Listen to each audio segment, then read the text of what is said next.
말씀 기억하십니까? 어디인지? 자, 오늘은 17장입니다. 그 긴 이제 에스겔서 16장은 우리가 일단 끝냈습니다. 오늘은 17장입니다. 17장은 16장에 비교해 보면 이게 한눈에 딱 들어오는 그렇게 긴 장이 아닙니다. 그런데 이 장을 이제 여러분들이 이미 벌써 읽어보셨겠지만, 이 앞에 부분이 수수께끼 혹은 비유라는 그런 말씀으로 이 장이 시작되고 있습니다. 그래서 이 비유와 수수께끼는 뭘 이야기하는 것인지를 알아야 합니다. 그래서 이 17장은 이스라엘의 역사, 특히 남왕국 유다의 역사, 그 중에서도 지금 이 에스겔이나 동시대에, 에스겔은 바벨론 현지에 포로로 잡혀간 사람들 중에서 이스라엘 땅을 생각하면서 이게 대언을 한 사람이고, 또 동시대의 또 다른 대언자인 예레미야는 바로 이스라엘 그 땅에서, 예루살렘에서 현지에서 대언을 한 사람입니다. 그래서 이 에스겔이나 이 예레미야나 조금 저는 이사야라든지 이런 대언자들은 언제 대언을 했습니까? 이스라엘 남유다가 망할 즈음에 이렇게 대언을 한 사람들입니다. 그래서 오늘 이 17장도 여러분들이 처음부터 읽어보면 무슨 말인지 잘 이해가 잘 안 될 수가 있습니다. 이 역사적인 배경, 에스겔이 지금 대언을 하는 배경이 뭔가? 바로 남왕국, 이미 북왕국은 아시리아에서 멸망을 당했고, 이 남왕국만 남았는데 남왕국도 마지막 그 단계에 있습니다. 그래 그 상황, 그 배경을 이해를 해야만, 머리에 두어야만 이 17장의 말씀을 이해를 할 수가 있습니다. 제가 몇 절을 한번 읽어보겠습니다. 주의 말씀이 내게 임하니라. 이르시되 사람의 아들아, 이스라엘 집에게 수수께끼를 내고 비유를 말하여 이르되 주 하나님이 이같이 말하노라. 여러 색깔을 가지고 날개가 크며 깃이 길고 털이 무성한 큰 독수리가 레바논에 이르러 백향목의 가장 높은 가지를 취하고 그것의 어린 가지들 끝을 잘라 무역하는 땅으로 가지고 가서 상인들의 도시에 두며 또 그 땅에 씨를 취하여 열매를 많이 맺는 들에 심되 버드나무같이 큰 물 곁에 심어 놓았더니 그것이 자라서 키가 작고 퍼져나가는 포도나무가 되매 그것의 가지들이 그 독수리를 향하고 그것의 뿌리들이 그 독수리 밑에 있었느니라. 이와 같이 그것이 포도나무가 되어 큰 가지들을 내고 작은 가지들을 내었느니라. 또 날개가 크고 많은 털이 많은 다른 큰 독수리가 있었는데 보라, 이 포도나무가 그 독수리로 하여금 자기가 들어있는 고랑을 통해 자기에게 물을 주게 하려고 그를 향하여 자기 뿌리들을 구부리고 그를 향하여 자기 가지를 내었느니라. 우선 여기 7절까지 한번 읽어보겠습니다.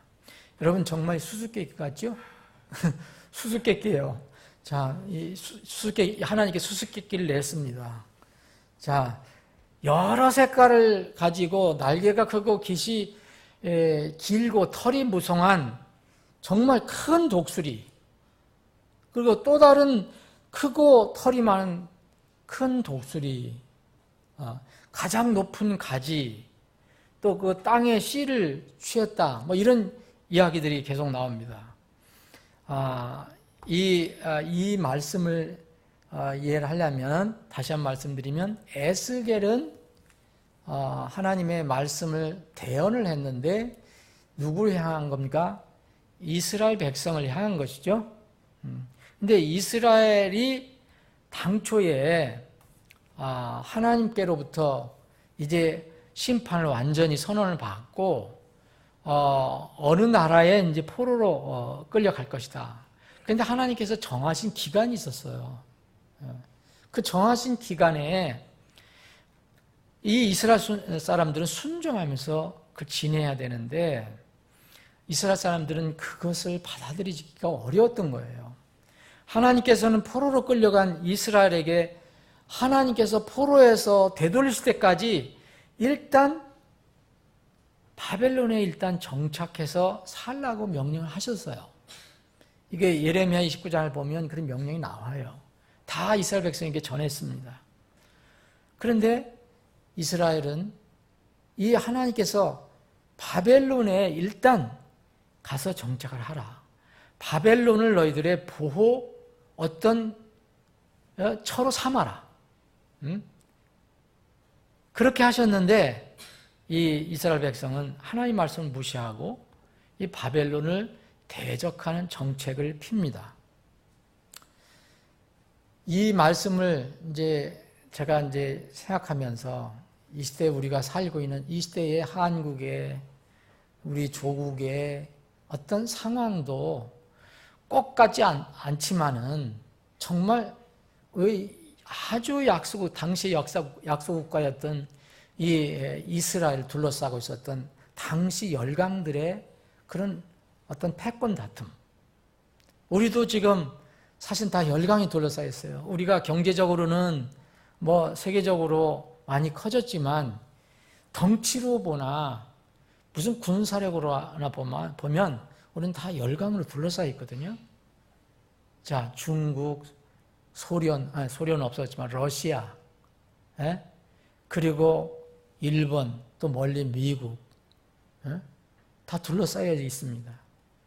하나님께서는 우리 민족이 이 땅, 이 시대에 어떻게 이 어려운 이 난국을 헤쳐나가라고 하시는 것인지 성경에는 그게 예언이 되어 있지 않아요. 그런데 하나님은 동일하신 분이기 때문에 어떤 원리를 가지고 계시거든요. 원리. 그래서 여러분들이 이것을 공부하면서 나라와 민족을 위해서 더 기도하시는 그런 시간이 되었으면 좋겠습니다. 하나님의 말씀을 무시해서 이스라엘은 이상스럽게 바벨론 적대 정책을 핍니다. 당시의 바벨론은 최대의 세계적인 최강국이었어요. 여러분 성경에서 얘기하는 이 4가지 대표적인 왕국 중에서 제 으뜸인 나라를 바벨론으로 칩니다. 사자로도 표현했고 신상으로 말할 것 같으면 제일 머리 금으로 된 신상. 바벨론처럼 그렇게 큰 제국이 없다고 성경은 얘기하고 있습니다. 세상 사람들의 학자들은 로마가 더 크다라고 얘기하지만 하나님께서는 로마는 그 바벨론만큼 크지 않다고 얘기합니다. 그렇게 용성하고 강하다고 얘기하지 않습니다. 그런데 이 하나님께서 이스라엘 사람들에게 그 너희들이 바벨론을 보호로 삼아서 하나님께서 허락하신 그 기간 동안 지내라라고 하셨는데 이상하게 이것을 적대적으로 이 정책을 펴서 바벨론을 대적하게 됩니다. 유다의 마지막 왕은 시드기야 왕입니다. 자, 이스라엘에는 19왕이 있었어요. 남유다에는 20왕이 있었는데 이 마지막 왕이 르호보암 1대 왕으로부터 마지막 왕이 20대 왕이 바로 시드기야입니다. 그럼 시드기야 왕은 이 남유다가 누구에 의해서 망했습니까? 바벨론의 느부갓네살 왕에 의해서 완전히 멸망됐거든요. 그럼 그때 멸망될 때의 왕이 누구였겠느냐? 그게 바로 시드기야 왕입니다. 그때 당시의 왕이 시드기야였어요. 그래서 시드기야가 어떻게 이스라엘을 끌고 갔는가? 시드기야가 바로 하나님의 말씀을 반대하는 정책을 피고 자기의 생각대로 했기 때문에 이 시드기야가 이렇게 죽게 될 것이고 왕국은 멸망될 것이라는 큰 예언이 여기에 담겨 있는 것입니다. 엄중한 선고입니다. 이 17장은 예루살렘이 멸망하기 전에 약 2년 전, 2, 3년 전 안팎으로 일어난 일이라고 볼 수가 있습니다. BC 597년, 예수님 오시기 전에 597년, 그리고 BC 588년, 요 사이가 한 군해지 10년 동안 되는데, 이게 이스라엘 남유다가 정말 풍전등화처럼 열강에 휩싸여서, 둘러싸져서 정말 어려운 지경에 있었던 때입니다. 요 한 10년 동안 유다 주위에는 바빌론, 그리고 또 다른 열강, 남쪽에 이집트 사이, 다른 나라도 있었지만 이 두 큰 열강이 이 이스라엘을 둘러싸고 이스라엘의 운명을 좌지우지하고 있었습니다. 그래서 그때에 한 10년 동안의 국제적인 당시의 사건을 이걸 다루고 있습니다. 지금 우리는 국제적인 사건 하면 미국, 중국, 일본, 소련 이렇게 얘기를 하지만 이때 이스라엘은 바로 바빌론과 이집트와의 사이에 끼어서 당하는 국제적인 사건이었습니다. 주님 오시기 전에 BC 597년은 유다의 마지막 왕인 여호야긴 왕이 포로로 잡혀간 때입니다. 그리고 이어서 여호야긴 왕은 마지막 왕이 아닙니다. 바로 전 왕입니다. 마지막 왕 시드기야가 이제 왕위에 오른 때를 얘기합니다. 이 마지막에 이제 왕을 했던 사람들이 다 그 16대 요시야 왕, 선왕이라고 하는 요시야 왕과 관련이 있습니다. 17대, 18대, 19대, 20대 마지막 왕들은 다 요시야와 관련됐어요. 요시야의 아들이 왕이 됐든지 아니면 요시야의 그 형제가 왕이 됐든지 그렇게 되었습니다. 그래서 17대 여호아스 왕은 요시야의 아들이었고요. 이 왕은 이집트로 그때 열강인 이집트의 파라오 느고에 잡혀가서 포로로 잡혀가서 거기서 죽습니다. 여호아스 왕이 한 3개월 정도 통치하다가 끝냈어요. 18대 여호야김 왕이라는 18대 여호야김 왕. 여호야김 왕 모르다 유명합니까, 여러분? 여호야김 왕? 성경을 막 난도질한 사람이지 않습니까? 나라는 망해가는데 하나님 말씀 싫다. 그래서 성경을 난도질해갖고 불에 태우는 이런 아주 고약한 여호야김. 이 여호야김도 바로 요시야의 아들입니다. 요시야 아버지는 선왕이었는데 아들은 악했습니다. 이 사람이 이제 엘리야김이라고도 한 사람인데 이때도 이 파라오 느고가 침공해서 이 엘리야김을 잡아갖고 이름을 여호야김이라고 이렇게 붙였습니다. 그리고 15대 왕, 마지막 왕 전에 여호야긴 왕은 바로 이 엘리야김의 아들입니다. 이 여호야긴 왕, 그리고 20대는 바로 시드기야 왕이 됩니다. 이 시드기야 왕 여러분들 어떤 것으로 유명합니까? 여러분 시드기야 왕은 비참하게 왕에서 이제 내려오고 비참한 일생을 마치게 됩니다. 두 눈이 뽑힌 채 이 느부갓네살 왕에게 잡혀갔고 도망가다가 잡힌 거예요. 도망가다가 잡혀서 바빌론 군사에 잡혀서 두 눈이 뽑히고 그 바빌론 그 느부갓네살 왕 앞에서 자기 아들들은 다 죽임을 당하고 그 왕은 두 눈이 뽑힌 채 바벨론으로 끌려가서 거기에서 죽을 때까지 있게 됩니다. 그래서 거기서 죽게 됩니다. 이게 시드기야 왕입니다. 바로 이 시드기야 왕을 둘러싸고 있는 이 상황이 바로 이 17장 배경입니다. 근데 이 비유하고 여기에 그 수수께끼라고 얘기했잖아요. 수수께끼는 뭐 여러분 조금 읽어보시면 이제 금방 풀려요. 왜냐하면 11절 이후부터는 주님께서 이렇게 또 풀어주셔요. 설명을 해주셔요. 설명을. 그러니까 그렇게 어려운 것은 아닙니다. 근데 왜 수수께끼로 불렸느냐? 의미가 풀리고 설명돼야 하니까 수수께끼라고 주님께서 부르셨습니다. 근데 왜 수수께끼로 주셨습니까? 이제까지 이스라엘 대언자들의 말을 계속 이 이스라엘 백성들은 거부했습니다. 듣지 않았습니다. 그래서 대언자가 이제 이들에게 하나님의 수수께끼를 전한다고 그렇게 하는 것은 정말 정상적이 않은 특이한 방법이에요. 이렇게까지 말을 듣지 않는 사람들에게, 백성들에게 이렇게 접근하신 것으로 보입니다. 그리고 비유는 여러분들이 아시는 것처럼 풍이라고도 하는 알레고리인데 직접 말하지 않고 어떤 비유하는 내용 속에서 원하는 뜻, 그 어떤 암시하는 그 내용이 거기에 담겨 있는 것을 이제 비유법이라고 얘기합니다. 자, 그러면 여기에 이제 3절부터 이제 수수께끼가 나오거든요. 비유가 나오거든요. 주 하나님 이같이 말하노라. 여러 색깔을 가지고 날개가 크며 깃이 길고 털이 무성한 큰 독수리가 그랬어요. 여러분, 독수리가 다채로운 색깔을 가지고 있는 독수리 보셨습니까? 저는 못 봤습니다.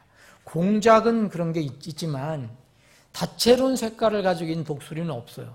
그래서 비우고 수수께끼입니다. 그럼 여러분, 다채로운 정말 알록달록한 이 색깔을 가지고 있는 독수리가 무엇입니까? 이런 수수께끼라는 겁니다. 수수께끼.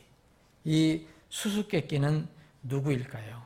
이 두 독수리가 나오는데 이 첫 번째 독수리는 당시 이스라엘을 둘러싸고 있는 최강의 열강이 어디라 했습니까?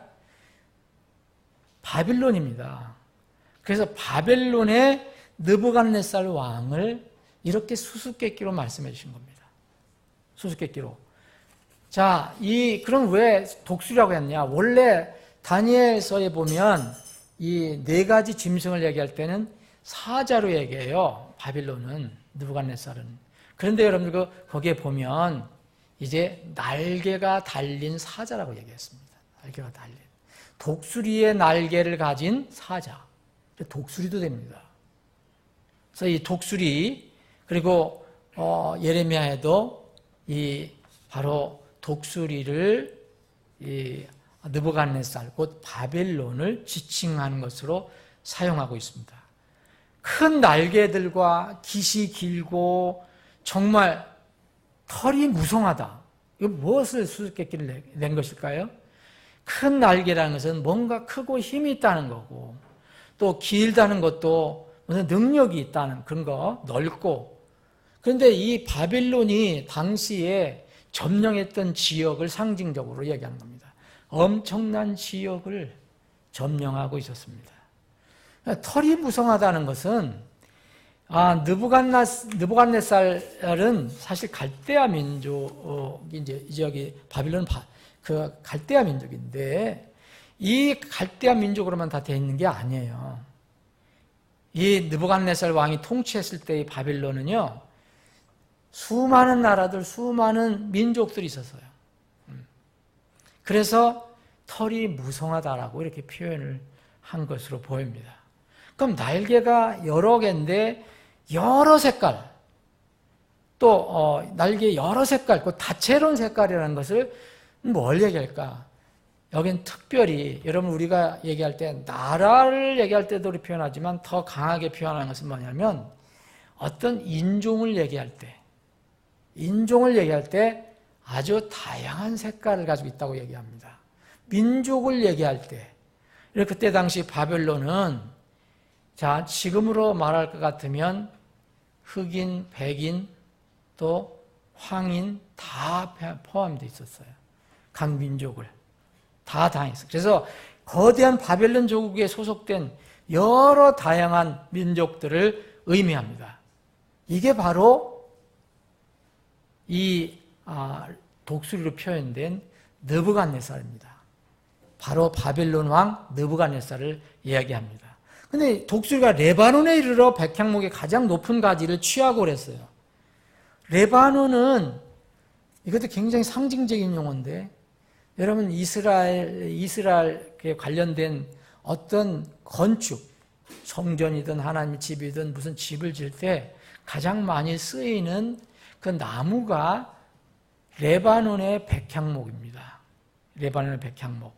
그래서 레바논은요, 여러분 상징적으로 이 이스라엘의 왕궁, 성전, 하나님의 집, 그리고 일반 집에 많이 사용했던 그 백향목이 아주 울창하게 있었던 이 레바논은 특별히 이스라엘 예루살렘을 지칭할 때도 사용됩니다. 이스라엘도 지칭하고요. 더 좁히면 예루살렘의 성전을 얘기할 때도 이 백향목을 사용합니다. 자, 그럼 레바논에 이르러서 백향목의 높은 가지를 취했다 그랬어요. 여기에 큰 독수리가 레바논까지 와서 백향목의 가장 높은 가지를 취했다. 레바논은 이스라엘로 볼 수 있습니다. 예루살렘 볼 수 있습니다. 그럼 백향목의 가장 높은 가지. 백향목은 왕궁을 쓸 때 지은 그런 나무기 때문에 또 왕족, 왕궁, 여기서는 특별히 다윗 왕가를 표현한다고 볼 수 있습니다. 그래서 다윗 왕의 왕가의 그 계통에 어떤 한 인물을 취했다. 느부갓네살이 와서 그 한 인물을 취했다. 그래서 그것의 어린 가지들 끝을 잘라서 무역하는 땅으로 가지고 가서 상인들의 도시에 두며 그랬어요.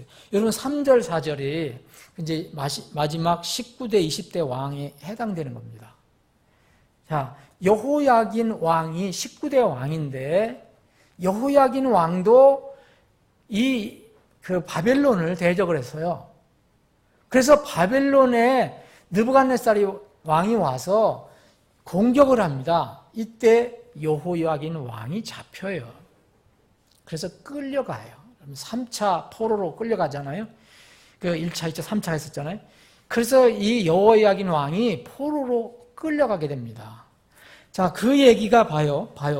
이 여호야긴 왕은 왕족 있잖아요. 그래서 백향목, 그 왕궁의 가장 높은 가지를 취해서 어린 가지 끝을 잘라서 무역하는 땅으로 가지고 갔다.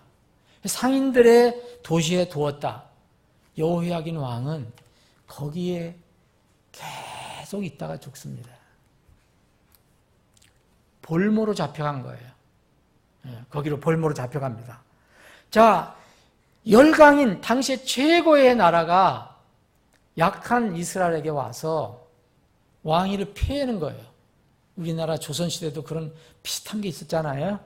여러분, 그전 또 우리나라에도 보면 이 중국이 입김이 세서 어떤 왕의 영향을 막 끼치고 막 그런 게 있잖아요. 여기도 그 여호야긴 왕을 잡아가 버려요. 그리고 대신 그 땅의 씨를 취해서 5절 보면 열매를 많이 맺는 들에 심되 버드나무 같이 큰 물 곁에 심어 놓았더니 그렇게 되어 있습니다. 여러분, 이 말은 뭐냐면, 자, 여호야긴 왕이 이제 폐위가 됐어요. 끌려갔어요. 그럼 이스라엘은 아직도 남유다는 느부갓네살이 완전히 패망시키지 않습니다. 여러분, 느부갓네살의 그 정책을 좀 이해해야 돼요. 바빌론. 당시는 바빌론이요, 이 점령을 해서 어떤 나라를 점령하더라도 완전히 옛날 일제시대처럼 그렇게 하지 않고요, 그 나라 특성을 존중을 해줬어요. 나중에 로마도 그것을 배웠잖아요. 어느 정도 존중해주고 거기에 그 민족의 왕을 세우는 그런 정책을 썼습니다. 유다에도 마찬가지예요.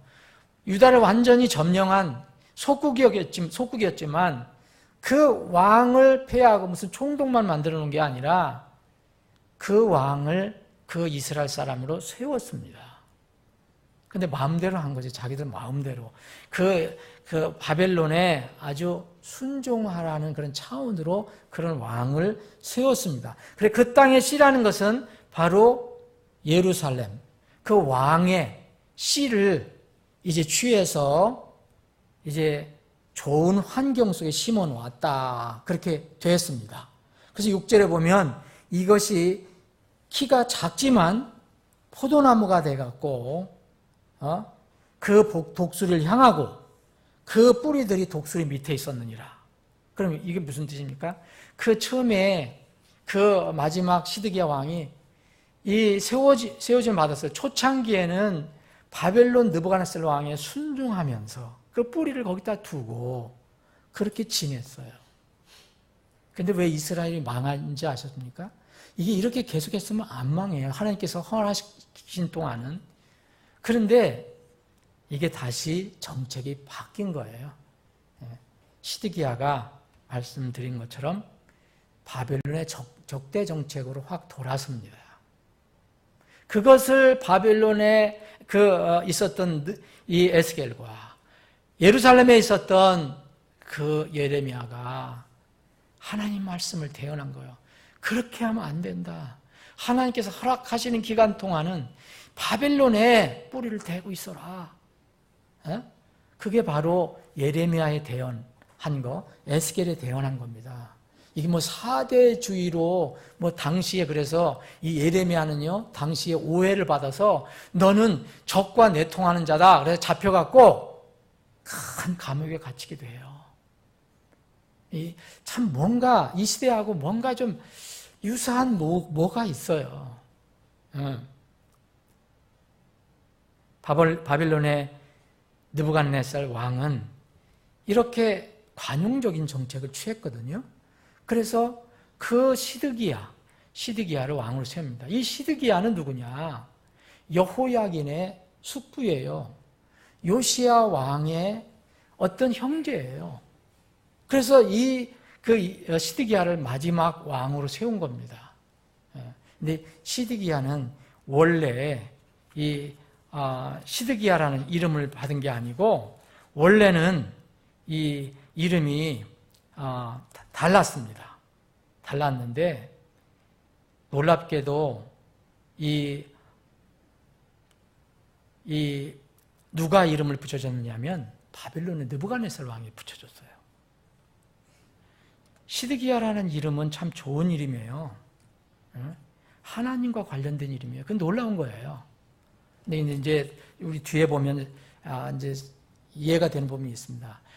느부갓네살 왕이 그들이 믿는 하나님을 이름으로 약속을 해요. 저기와. 그러니까 이 기도들이 어떤 때는 소위 얘기하면 하나님 믿는 사람들보다 낫다는 거예요. 그래서 시드기야라는 이름까지도 지어줍니다. 그런데 이 시드기야가 그 느부갓네살을 이제 반역을 하는 겁니다. 여기 6절, 5절 6절이 바벨론 느부갓네살 왕이 이 시드기야 왕을 어떻게 다루었는가? 그 땅에 씨를 취해서 열매를 많이 맺는 들에다가 심었다고 얘기했습니다. 버드나무같이 그물 곁에 심어놨다. 환경을 좋게 만들어줬다는 거예요. 비록 키가 작았지만 포도나무가 되어서 그 포도나무 뿌리가 독주를 향해서 느부갓네살을 향해서 이렇게 있었다. 그래서 나름대로 포도나무가 돼서 큰 가지들도 내고 작은 가지들도 내고 있었다라고 6절에 이야기하고 있는 것입니다. 그런데 이제 문제는 이제 7절에서 나옵니다. 이 7절에 또 다른 독수리가 나왔다고 그러지 않았습니까? 당시의 열강은 이집트라고 말씀드렸어요. 또 다른 열강, 남쪽에 있는 이집트 열강. 그런데 이 큰 독수리도 날개가 크고 털이 많아요. 굉장히 힘이 있어요. 그리고 다 많은 곳을 점령하고 있는 그런 곳이었어요. 그런데 여기 보라 이렇게 이야기하고 있어요. 7절에 보라. 이 포도나무입니까? 느부갓네살 왕이 심어놓은 이 시드기야가 이상하게 이 포도나무가 그 독수리로 하여금 자기가 들어있는 고랑을 통해 자기에게 물을 주게 하려고 이 다른 독수리에게 자기에게 물을 달라고 이제 자기를 제시를 합니다. 그래서 자기 뿌리들을 구부렸다고 얘기합니다. 누구한테 구부렸어요? 이제는 전에는 느부갓네살 바빌론에 구부렸다가 이제는 이 이집트에다가 뿌리를 두었다는 거예요. 우리에게 물을 달라고. 그래서 자기 가지들을 내었다. 여러분, 이것은 바로 시드기야가 이 정책을 바꾼 걸 얘기합니다. 이스라엘이 마지막으로 정책을 바꿨어요.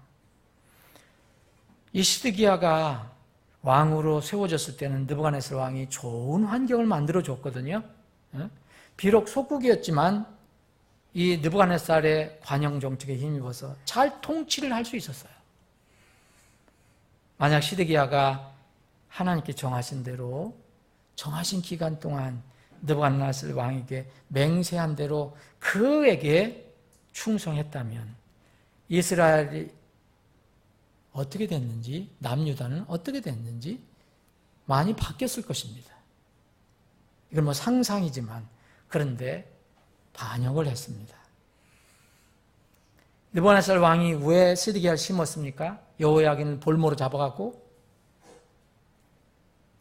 바빌론을 신뢰하고 의지하라라고 그렇게 한 겁니다. 당시 남유다 왕국의 안보는 전적으로 바벨론에 달려 있었어요.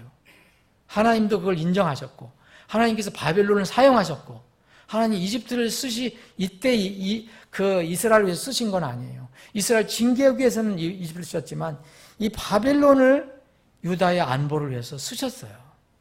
전적으로 바벨론에 이 유다의 안보가 달려 있었습니다. 그런데 이것을 어리석게도 바꾸게 됩니다.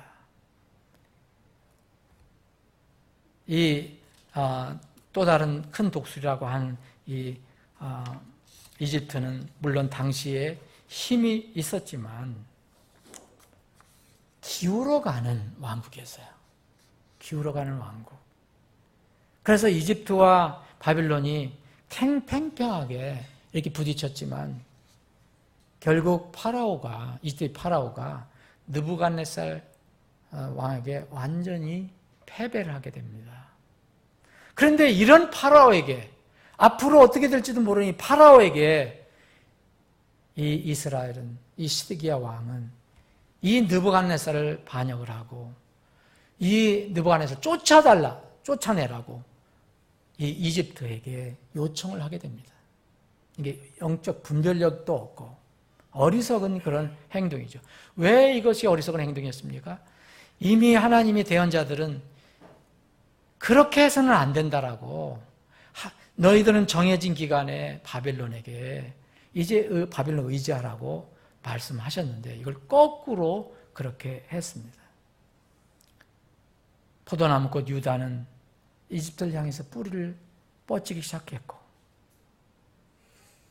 이제 이집트로부터 물을 공급받으려고 했는데 결국은 이제 물 공급이 끊어지고 마지막 이것에 노한 느부갓네살 왕이 이제 다시 침공해서 완전히 이스라엘을 멸망시키게 됩니다. 8절 그것을 큰 물결에 좋은 땅에 심은 것은 그것이 가지들을 내고 열매를 맺어 아름다운 포도나무를 이루게 하려 합니다. 왜 하나님께서 느부갓네살을 통해서 이스라엘의 마지막 왕을 세우고 완전히 멸망시키지 않고 그래도 좋은 땅에다가 좋은 환경에다가 그렇게 마지막 왕을 세우셨느냐? 뭔가 그래도 열매를 내고 아름다움을 포도나무로 이루게 하려고 그렇게 하신 건데 하나님의 그 계획을 박차고 엉뚱한 이제 자기들의 생각대로 이집트를 삼게 된 것입니다. 사랑하는 여러분, 오늘 이 시간까지 여기 8절까지 생각해 보겠는데, 제가 생각한 부분 조금 못 미치는데 다음 부분은 다음 주에 생각해 보기로 하고요. 여기서 여러분들 잠깐 이 8절까지의 말씀에서 한번 생각해 볼 게 있습니다. 여러분, 우리는 때로는 우리 생각과 다르게 하나님께서 인도하시는 것처럼 보일 때가 있어요. 시드기야는, 그리고 시드기야를 보좌하는 바로 그 지도자들이 그렇게 생각했어요. 바벨론이 아니라 이집트다. 근데 하나님께서는 바벨론도 멸망시키실 수 있고 이집트도 멸망시킬 수 있어요. 근데 하나님께서 정해진 기간은 바벨론을 의지하라. 바벨론이 너희들이 그 밑에서 뿌리를 보존하라고 얘기했거든요. 근데 그것을 대언자들이 그렇게 얘기했는데도 소위 얘기하면은 사대주의 혹은 민족주의가 아니라고 해서 예루살렘에서 대언했던 바로 그 예레미야를 잡아서 깊은 감옥에 가두게 됩니다. 여호야긴 왕서부터. 한번 우리가 생각해 볼 게 있습니다. 우리나라 세상적으로 보면 좀 약소국가예요. 덩치로 보면. 근데 하나님께서는 어떤 나라를 흥하게도 하고 어떤 나라도 망하게도 하실 수 있다고 그랬어요. 크게도 하고 작게도 하실 수 있다고 그랬어요. 하나님의 눈에는 이 사이즈가 문제가 아니에요. 항상 하나님 말씀에 순종하는 것이 문제입니다. 우리나라도 여러분 잘 한번 생각해 봐야 될 거예요. 우리나라의 운명을 정말 어느 나라든 사실 100% 믿을 수는 없어요. 그런데 하나님과 좀 더 가깝게 하나님을 두려워하고 하나님을 믿는 사람들이 많고, 그래서 그 어떤 하나님의 공의를 생각하는 그런 나라가 어디인가를 한번 생각해 봐야 될 거예요. 그런데 우리는 때로는 민족주의에 완전히 빠져서 영적인 분별력을 상실할 때가 있습니다. 우리나라가 앞으로 어떻게 가야 될지 많은 것을 시사하는지도 모릅니다. 하나님께서 느부갓네살을 하나님의 종으로 쓰셨다고 말씀하셨습니다. 기름 부음 이제 종으로 쓰셨다고 말씀하셨습니다. 그 느부갓네살 왕은 하나님을 알지도 못했어요. 하나님 자기를 쓰시는지도 몰랐어요. 이 시대의 왕들과 나라들은 하나님께서 원하시면 쓰실 수 있어요. 우리나라 대통령도 쓸 수 있고, 김정은이도 쓸 수 있고, 시진핑이도 쓸 수 있고, 미국 대통령도 쓸 수 있어요. 그것을 인간의 힘으로 어떻게 할 수가 없습니다. 다만 중요한 것은 하나님께서 쓰실 수 있도록, 선하게 쓰실 수 있도록 준비가 되어야 된다는 거죠. 하나님께서는 이스라엘을 일부러 망하게 하려고 하신 게 아니었어요. 그런데 그들은 하나님의 계획을 박차버렸어요. 우리나라가 성경은 잘 모르더라도 하나님을 두려워하는 마음을 가진 사람들이 최소한 이 나라를 위해서 일을 했으면 좋겠다는 생각이 들어요. 여러분들이 나라 민족의 그 안위를 위해서 더 예레미야처럼 에스겔처럼 기도하시길 바랍니다.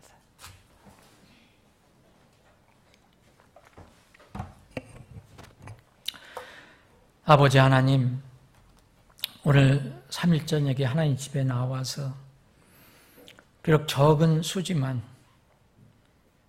기도하는 하나님의 백성들이 모여서 하나님께 마음으로 무릎을 꿇고 마음으로 울부짖습니다. 주님, 우리가 속한 이 국가와 민족의 앞날을 주님의 손에 의탁합니다. 남북 문제 하나님의 개입과 간섭이 있기를 소원합니다. 역사하심이 있기를 원합니다. 마지막 때 이 민족이 하나님의 뜻을 거역하지 않고 하나님을 두려워하는 민족이 되어서 쓰임받는 그런 나라가 되어 영원한 그리스도의 왕국이 세워질 때에 조금이라도 귀퉁이라도 작은 돌로 쓰임받게 되기를 원합니다. 아버지 하나님, 북한에 주님께서 권능의 손을 얹어주셔서 그 악한 북한 정권 주님께서 무너뜨려 주시고 이 나라가 남북한이 자유민주주의 방식으로 통일되어 억압받고 고통받는 짐승과 같이 생활하고 있는 지하 교회 성도들을 풀어주시옵시고 저 땅에 우리가 복음을 전하러 들어갈 수 있게 해주시기를 원합니다. 우리 교회를 마지막 때에 이런 소명을 잘 감당하는 교회로 세워주시기를 원합니다. 우리 교회에 기도의 용사들을 모아 주시옵소서. 3일 저녁에 기도의 용사들로 이 하나님의 집을 채워주시옵소서. 하나님을 두려워하는 마음으로 회개하며 무릎을 꿇고 기도하는 용사들이 있다면 우리나라는 안전하고 우리 교회는 이제 번성해 갈 수가 있습니다. 주님, 우리 교회를 일으켜 세워주시기를 간절히 원합니다. 아버지 하나님, 오늘 우리 사랑하는 지체들 기도 용사가 돼서 하나님 집에 나와 기도할 때에 힘들고 어려운 세상살이에 고달픈 인생에서 나온 여러 가지 기도 제목을 주님께 아뢰입니다.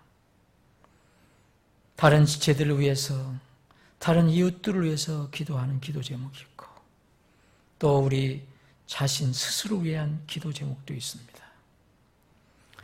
주님께서 모든 기도와 간구로 항상 성령 안에서 기도하라고 말씀하셨습니다. 그 일에 깨어있으라고 말씀하셨습니다. 저희들이 깨어 있기를 원합니다. 우리 사랑하는 지체들 끝까지 기도의 용사로 남아있게 해주시옵소서. 거룩하신 예수님의 이름으로 기도하옵나이다. 아멘.